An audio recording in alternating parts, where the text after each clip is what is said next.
আগে ভয়েসটা শুনেন।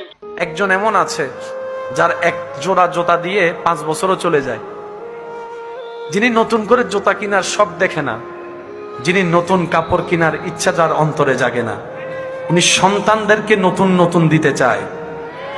অনেক বাবারা আছেন ভিতরের জামাটার মধ্যে গেঞ্জিগুলা ফুটা ফুটা হয়ে গিয়েছে, কিনার তৌফিক থাকলেও কিনতে চায় না, বলে যে 2টা টাকাও যদি জমাতে পারি আমার ছেলে মেয়ের জন্য আমি কিছু ভালো করতে পারবো। এটার নাম বাবা। কথা বলেন ঠিক কিনা? জগৎকে বুঝতে দেয় না, শরীর লোড নেওয়ার ক্ষমতা নাই, তারপরও 50 বস্তা কেজি চাউল এখানে কাঁধের উপর নিয়ে রাখে। রোদের তাপ সহ্য হয় না, শরীর চলে না, যখন শরীর জবাব দিয়ে দেয় তখন মন থেকে শরীরকে শোনায়, তুই যদি থেমে যাস ঘরে তো বাজার যাবে না, তুই যদি থেমে যাস বাসা ভাড়ার বিল তো দেওয়া হবে না, তুই যদি আজকে থেমে যাস সন্তানের মুখে তো খাবার যাবে না। ওই চিন্তা করে করে ওভারলোড নিয়ে যিনি রোদের মধ্যে ঘাম জড়ায় জড়ায় ওভার পরিশ্রম করেন তিনি আমাদের বাবা। কথা বলেন ঠিক কিনা?